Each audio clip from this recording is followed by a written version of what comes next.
Hey guys, welcome to Mama's Boys. In this program, we will meet priests from around the globe. We will discuss interesting features of their lives, from their humble beginnings, their calling, the churches, and more.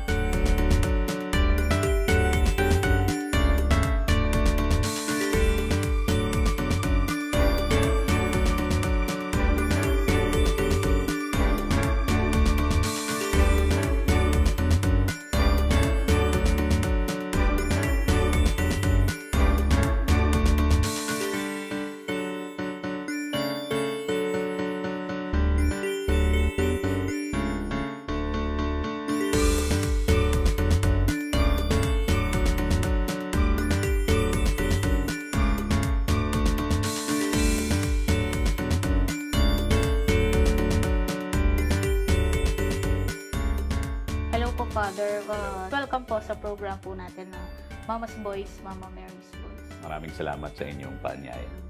Unang-una po, tamang-tama po siguro yung program po para sa congregation niya. And anyway po, Father, magpakilala po muna kayo sa ating mga audience. Okay, ako po si Father Rolando Fowler Limhoco Jr. Ako po ay pinanganak sa Kamuning, Quezon City. Ang tatay ko po ay pulis, dating pulis. Nanay ko is housewife, tatlo kami magkakapatid. I'm the youngest and only boy. Only boy po kayo, Father. Yes. Naku. Kayo lang po yung napunta sa religious life po? Opo. Although meron akong mga auntie kasi ng mama ko, ng mga madre, tatlo sila. Okay po. Siguro po, Father, yung unang tanong ko po is, paano po kayo na-lead into the priesthood life? I mean, yan po ba yung pangarap niyo po talaga? Pero parang po, kung kayo po yung only boy and bunso pa po kayo, di po ba kayo hinikayat ng inyong father na maging pulis? Of course, ang gusto ng tatay ko maging pulis. No? Okay. Yung pala pulis pang Kalawakan, yung kakabagsak ng pare. No? Nung bata pa ako, well, ever since I was small, talagang sobrang love na love ko na si Mama Mary. No? And naalala ko yung mga laruan ko nun, yung mga maliit na statue ni Sacred Heart, Mama Mary, St. Joseph, Santo Niño, ipapatong ko yun sa mga matchbox, yung mga kotse-kotse. Tapos kunyari may prosesyon. Kapag makikita ng mga tita ko na ganun yung nilalaroan ko, at tinatanong nila, sabihin nila, magpapari ka ba paglaki mo? Lagi ka naman sinasabi, hindi, ayoko maging pare. Pero yun pala, dito ako matutuloy. So, ayun, bata pa man, parang ganun na, parang yung love for the Blessed Mother. And yun nga, yung malaroan ko, yung mga maliit na mga santo-santo. Pero paano po? Wala po ba kayong ibang gustong gawin or pangarap noong pong bata po kayo? Like ibang course po, Father? Well, nung bata ako, gusto kong marami. Gusto kong maging doktor, architect. It was only when I was about to graduate high school that I started to seriously think kung ano yung gusto ko sa buhay. Because I had college na po ito, Father. Well, I studied in a non-sectarian school, Victoria School Foundation sa may Cubao.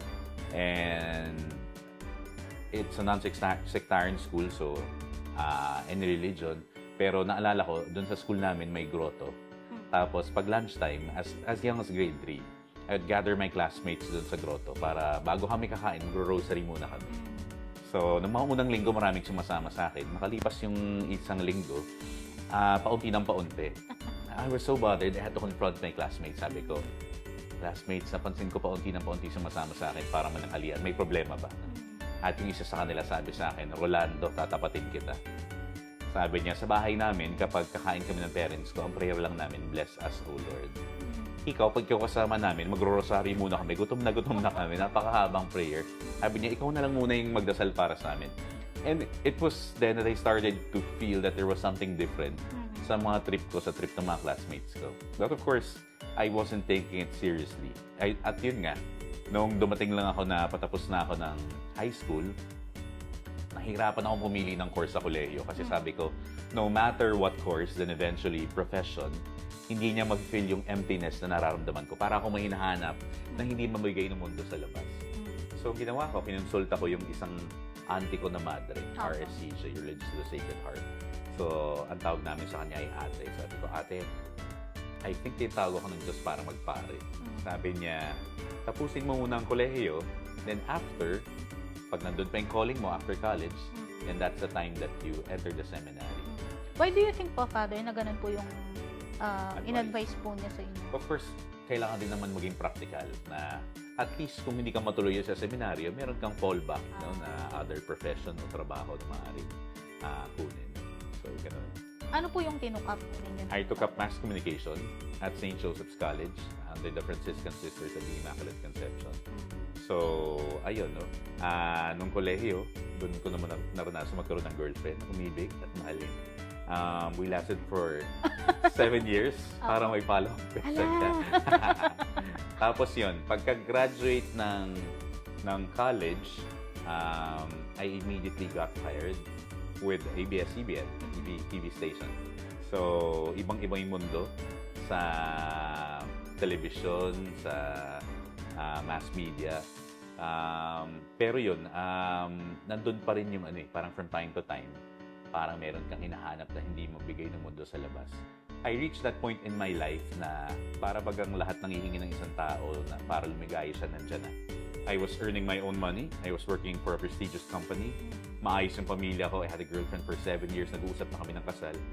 Pero, there were times na gigising ako sa umaga, sasabihin ko sa sarili ko, babangon na naman ako para saan? Para pumasok sa trabaho para saan? Para kumita ng pera para saan? I was really looking for a deeper meaning in life. And so, it was only then, after 3 years of working, that I started to take seriously yung aking calling. So, I began attending search-in seminars. Ang una kong kongregasyon na inatenan ng search-in ay Carmelites, OCD, New Manila, Men in Brown. So, nung nag-attend ako ng search-in ko pa lang, sabi ko, ito na yung gusto ko, parang ito na. No? Because yung gospel reading for the day, talagang swak na swak doon sa pinagdadaanan ko. Nag-share yung pare, and he was parang ganun din yung pinagdadaanan ko. So, pero yun, after some time, kunento ko sa nanay ko na ako'y nag-search in. Okay. At syempre, siya yung pinakamasayang nilalang sa buong mundo.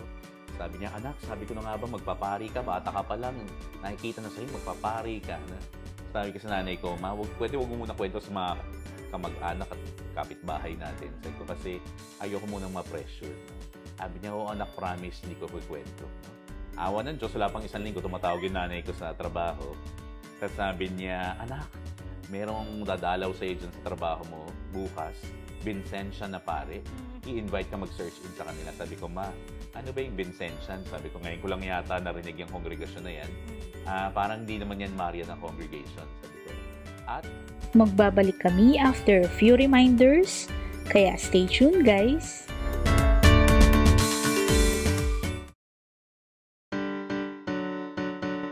Kayo pa rin ay nanonood ng Mama's Boys, Mama Mary's Boys.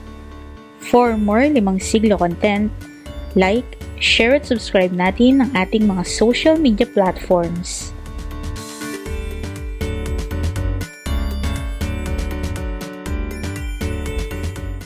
At sabi ko, pangalawa, paano nalaman ng pare? No? Sabi niya, anak, pasensya ka na kasi may party sa village natin kagabi.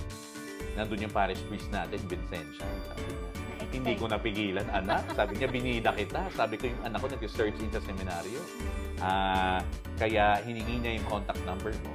Bibigay daw sa vocation director nila para pumidahin ka rin mag-search in sa kanila. Sabi niya, anak, subukan mo lang. No? So, sinubukan ko. So, first Sunday of the month, nasa Carmelites ako. Second weekend, I'm with the Vincentians. At ginawa ko yun ng 1 taon. After a year, nung malapit na yung pasukan, it was the Carmelites who told me, Brad, alam namin you're also attending search-in with another congregation, pero malapit na yung pasukan, you have to decide. Sabi niya, bibigyan kita 1 linggo para mag-isip, mamili. Yun namang Vincentian na pare, sabi niya, Choy, meron akong misa bukas sa aming national shrine, Our Lady of the Miraculous Medal, sa Sukat, Posadas, Muntinlupa. Kulang sila ng pare, so doon ako mamimisa. Sabi niya, gusto mo sumama? Sabi ko naman, sige po, Father, susunod na lang ako kasi may trabaho pa ako. After, magbabas na lang po ako. So, pagdating ko doon, tuwan-tuwa ako. It was a modern church, pero pagpasok mo, si si Mama Mary yung prominent na figure doon, miraculous medal, nakabukas yung kanyang mga kamay, as if saying, welcome. At sabi niya sa akin, next Sunday, magmimisa ako ulit dito kasi kulang pa sila ng paring sumusumama. So, binibilang ko yung mga araw, sabi ko, yun ang deadline ko sa Carmelites na mag-decide. So, sabi ko, on that day, I'll make the biggest decision of my life. So, I'll really prepare. Sabi ko, sige po, Father, sasama po ako. But, bago dumating ang araw na yun, talagang nagdasal ako. Sabi ko, Lord God, Holy Spirit, tulungan niyo akong ma-realize kung saan niyo ako tinatawag, which congregation I should enter. At ko yung kalooban niyo yung masunod ni kalooban ko. And, ayun, the day came. Pagkatapos nung misa ng pare, nung wala ng tao sa simbahan, lumuhod ako dun sa harap ng imahe ng mahal na Birhen. Tapos nagdasal ako sa Diyos like I never prayed before. Sabi ko sa kanya, Lord, for the longest time, naramdaman ko pong tinatawag niyo ako, pero nagbingi-bingihan muna ako. Enjoy ko muna yung college, enjoy ko muna umibig, enjoy ko muna na magtrabaho. And yet, dumating na ako dun sa punto ng buhay na para bagang nandyan na lahat. Pero I was not completely happy. Sabi ko, Lord, if I want to embrace this vocation, this life, it's because I want to follow what your will is for me. Pero kung as early as now, in terms of choosing a congregation, ang pipiliin ko ay kung ano yung hilig ko. Tapos maganda yung habit nila. No? Contemplative sa kumbento lang, chillax lang ako sa kumbento, okay na ako doon. At hindi kung saan ko nararamdaman na tinatawag mo ko, para ano pa na papasok ako sa bukasyon na to. And at the end of the day, it will always be my will, not your will. I said, Lord, I don't understand your wisdom. Ayoko pong maging missionero. Sabi ko, ayoko padala kung saan-saan. No? Ayoko rin ng charism for the poor. No? But I said, but if this is where I genuinely feel that you're calling me to, then I'll choose to follow.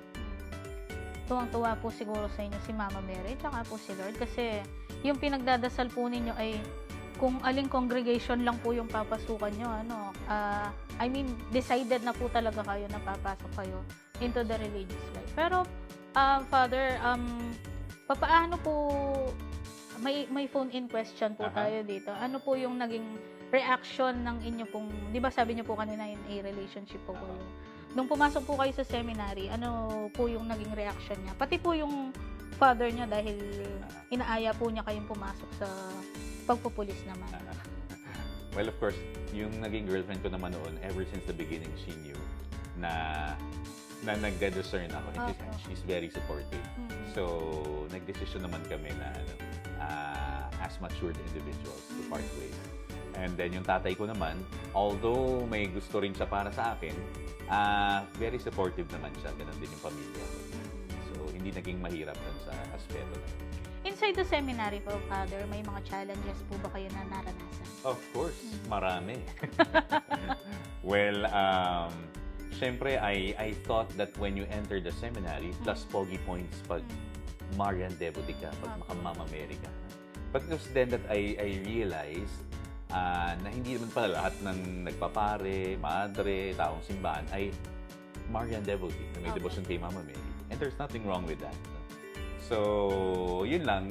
Paminsan, may encounter ka talaga na very active no? Sa mga Marian devotion. So, yun minsan, doon ako nahirapan na parang ang tingin nila parang sobra yung pagmamahal mo sa mahal na Birhen. Na inaagaw na nito yung dapat para sa Panginoon. Dinadiyos mo na si Mama Mary. No? Pero yun, ito rin kasing devotion na to yung pinanghawakan ko para maabot ko yung makatapos ako maging pare. I remember, nung nasa loob na akong seminary, so mahirap. And then also, hindi ako mahilig mag-aral, academics. So, yun pang isa na napakahirap, napakabigat. First, maraming aral. Graduate ka na ng 4-year course, nagtrabaho ka na, pagpasok mo, plus 8 years pa ulit, di ba? So, parang naka-mindset na ako na tapos na ako dyan. So, it was really a struggle. Pero sa lahat ng mga parang challenges, it's always the Blessed Mother that I turn to. Sabi ko sa kanya, I remember praying to her, sabi ko, Mama Mary, tulungan mo ako makatapos, maging pare, kung ito yung kalooban ng Diyos. At pangako ko sa iyo, kapag naging pari ako, I'll spend my priesthood promoting devotion to you. Kaya, nararito ko ngayon and I'm just fulfilling my promise to her. Sabi niyo po kanina, Father, nung bago po kayo pumasok sa mga Vincentian, ay nagtanong po kayo kung ano ba yung Vincentian. So, baka po yung ibang mga nanonood sa atin ay ganun din po yung maging reaction. Medyo hindi po masyadong kilala yung mga Vincentian. So, siguro po ito yung time para makilala na rin po kayo yung congregation niyo po, Father. Okay. Ang aming pong congregation is the Congregation of the Mission, or more popularly known as the Vincentian Fathers and Brothers. Ang aming pong founder ay si Saint Vincent de Paul. Siya po ay taga-France. Lumaki sa pamilya ng mga magsasaka. And growing up, although naghanap siya ng paraan para maiahon yung pamilya niya sa hirap. At tataging nakita niyang profesyon para maiahon yung pamilya sa hirap, believe it or not, ay ang magpare. So yun yung kanyang motivation. But then again, alam mo naman yung Diyos, along the way, he was purified. His intentions were purified. Nung naging pari siya, isang beses, sa asyenda ng isang donya kung saan siya nagtatrabaho, he was asked to hear a confession of a poor peasant. At pagkatapos ng kumpisal na yun, hindi natin alam kung anong kinumpisal niya, mula noon, he vowed to offer his whole life para magsilbi sa Diyos sa pamamagitan ng magsilbi sa mga mahihirap. So, nakita niya yung kakulangan ng formation ng mga pare na kailangan ng training, ng formation. So, yun naging focus niya. Formation ng mga nagpapare at evangelization work for the poor. Na siya ring charisma o charism ng aming congregation. Father, ano po yung pinaka-memorable moment niyo po in your life as a priest, as a Vincentian po? Noon, syempre, coming from the world of mass media, diba? Sa mundo ng showbiz. Ang pananaw ko noon sa buhay pagpapare, sabi ko, akala ko yung buhay pagpapare, more of sacrifice. Ikaw yung magsasacrifice, ikaw yung magbibigay, ikaw yung magsiserve, ikaw yung magdadala ng Diyos sa mga tao. Pero na-realize ko nung nandito na ako na actually, hindi lang to kung ano yung kaya mong ibigay. Mas madalas pa nga, yung mga taong pinagsisilbihan mo, lalong-lalo na yung mga walang-wala sa buhay, sila pa yung magpapakilala sa iyo sa totoong mukha ng Diyos. Sila pa yung maglalapit sa iyo sa Diyos. Kaya siguro, yun yung maraming instances, yung encounter sa kanila, na para bagang malaki yung impact sa pagkatao at sa bukasyon ko bilang pare. Na nagpakita sa akin na itong buhay na to hindi lang sakripisyo. Pero ito rin ay para iparamdam sa iyo ng Diyos yung pagmamahal. Magbabalik kami after a few reminders, kaya stay tuned guys!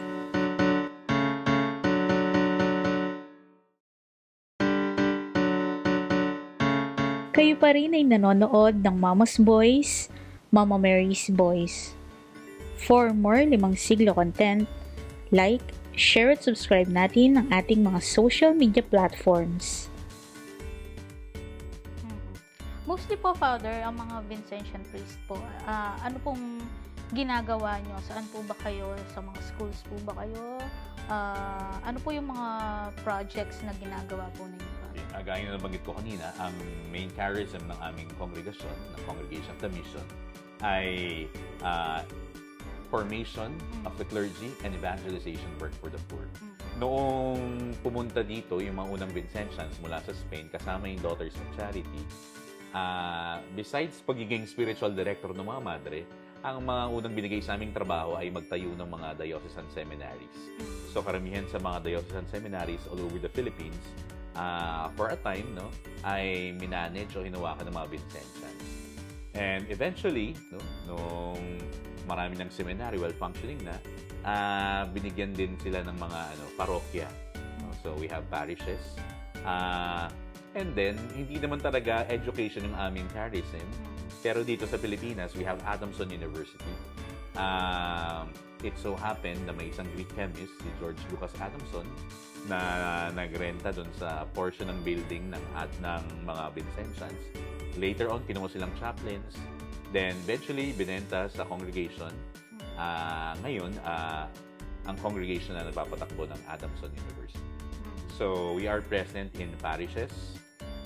We have a seminary at present in Tandang Sora, kung saan yung mga iba't ibang dioceses, mga iba't ibang obispo, pinapadala yung mga seminarista nila para tumira kasama namin mag-aral, ma-form na mga Vincentians. So yun. And then mga parishes all over the Philippines.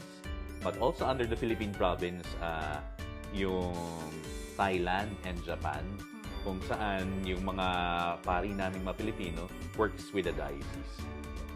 Diocese ng mismong bansa po nila? Diocese, from Japan, from Thailand. Sa Thailand, we have seminary. Sa Japan, yun, we work closely with the diocese. So, yung 5 pari naming Pilipino, nasa 5 magkakaibang parokya, and they serve the parish, also the Filipinos there. Father, tatanungin ko rin po yung image po natin na nasa likod, ano po, ang Miraculous Medal. Bakit po ganyan po ang pwesto ng kamay ng Mama Mary po? Okay. Sa aming pamilya, no, sa Vincentian Fathers and Brothers at Daughters of Charity, dito pinagkatiwala ng Mahal na Birhen yung kanyang Miraculous Medal, kung tawagin. Kanyang Medal of the Immaculate Conception.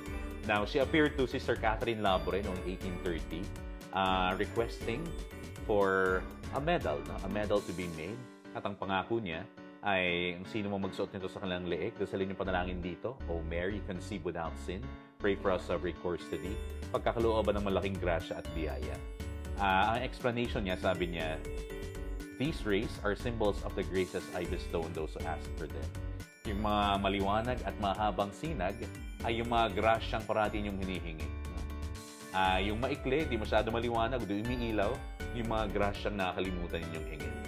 So, the Blessed Mother teaches us, as a sign of our humility and dependence to God, bagamat alam na ng Diyos yung pangangailangan natin bago pa tayo magdasal, tayo pa rin daw ay magdarasal at hihingi, and be specific when we ask. Father, sabi niyo po kanina, before po kayo pumasok dito sa mga Vincentian, sa religious life, dati po kayong mass comm graduate at nakapagtrabaho na rin po kayo sa ABS-CBN, to be specific po.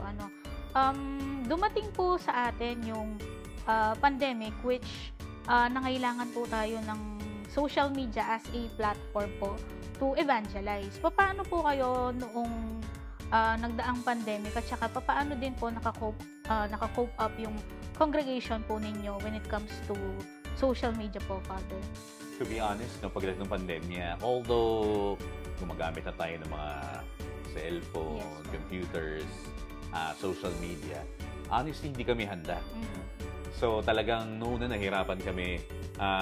Of course, kailangan may mga online mass, di ba? So, I remember yung una naming online mass doon sa aming prayer room.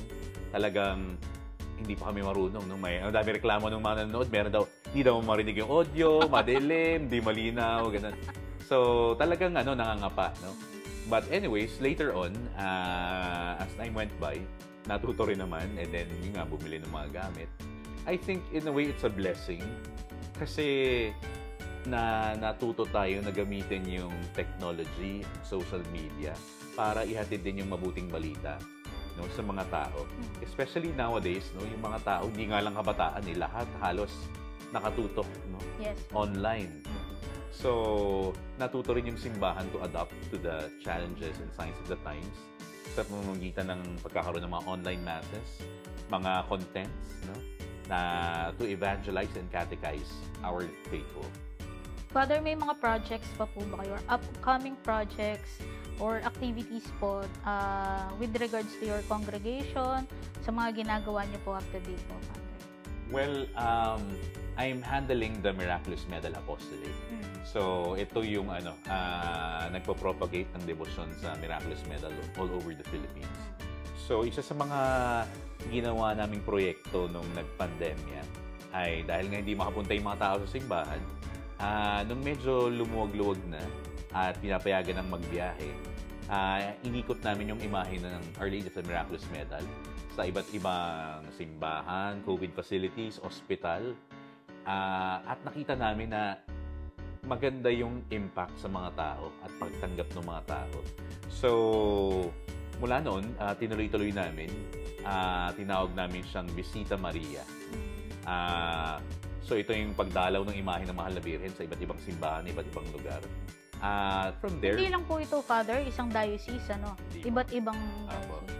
So, kung saan siya kumidahin, kung saan siya maanyayahan, nagpupunta kami doon. So, also, yung tuwing kapistahan niya, sinimulan namin yung pagpuprosesyon ng kanyang imahen mula dito, San Marcelino, papunta sa Manila Cathedral.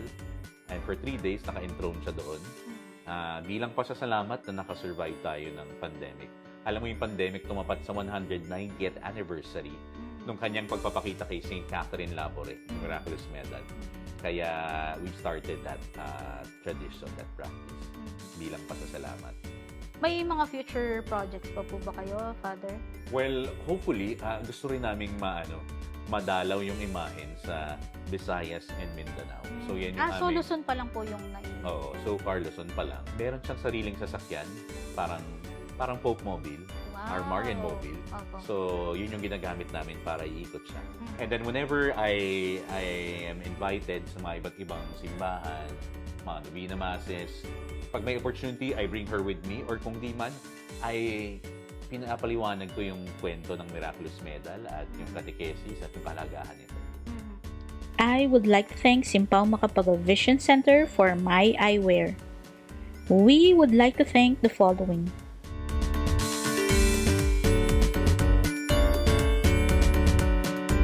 There you have it, guys. Thank you for joining us in this episode of Mama's Boys. Hope to see you in our future episode. This has been your host, Karen Lane. Jama Taray Shune!